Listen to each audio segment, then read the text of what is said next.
Dans le psaume 126, 5, 6, il est question du degré que nous devrions gravir lorsque nous revenons vers le Seigneur après être tombés dans le péché, ainsi que le faisait le peuple d'Israël. Lorsque nous nous sommes éloignés de Dieu par suite de notre désobéissance, qui a entraîné notre défaite et notre échec, nous avons perdu notre premier amour, notre fardeau de prière et l'intérêt que nous portions à la parole de Dieu. Dans cet état misérable, nous avons été la cause de l'égarement d'autres personnes. Le peuple de Dieu fut emmené en captivité à Babylone à cause de sa désobéissance. Mais lorsqu'après 70 ans ils se repentirent, le Seigneur les ramena dans la terre promise. Leur joie était grande au retour, bien que mêlée de tristesse et de larmes. De même, l'allégresse que nous éprouvons lorsque nous sommes restaurés dans la communion du Seigneur est toujours accompagnée de larmes. Dans Apocalypse 2 et 3, il est question de notre Seigneur qui appelle les croyants à la repentance. Dans 5 églises sur 7. L'accusation portée contre l'église d'Éphèse est la perte de son premier amour. Mais j'ai contre toi que tu as abandonné ton premier amour. Apocalypse 2,4. Les croyants y furent bien enseignés, non seulement par Paul, l'apôtre des non-juifs, et Timothée, son assistant, mais aussi par Jean, l'un des 12 disciples du Seigneur Jésus-Christ. Pourtant, leur ardeur se refroidit après un certain temps, et le Seigneur les réprimanda sévèrement. Il nous arrive parfois de passer par une telle expérience.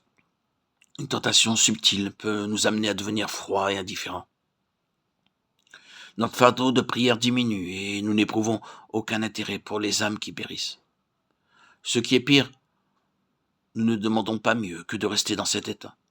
Toutefois, mus par son amour éternel, notre Dieu, riche en miséricorde, nous attire à lui-même.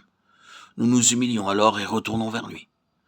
Il nous rend la joie et la paix que nous avions perdues. Et des larmes se mêlent à notre allégresse parce que nous avons attristé notre Seigneur à cause des occasions perdues et pour avoir égaré d'autres personnes.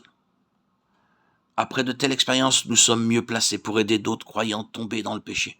Nous pouvons aller vers eux avec des larmes, comme il en est question dans Psaume 126, 5, 6. Ceux qui sèment avec larmes moissonneront avec chant de joie. Il va en pleurant portant la semence qu'il répond. Il revient avec chant de joie, portant ses gerbes.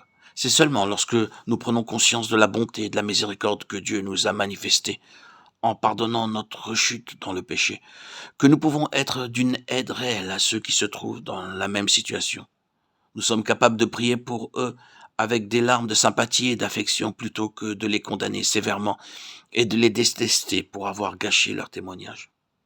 Nous apprenons à aller vers eux dans l'amour et l'humilité et cherchons à les ramener au Seigneur.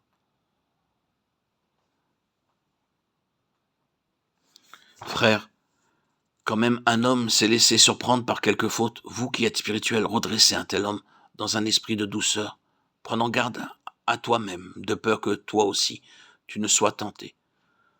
Portez les charges les uns des autres, et ainsi accomplissez la loi du Christ. Galates 6, 1, 2.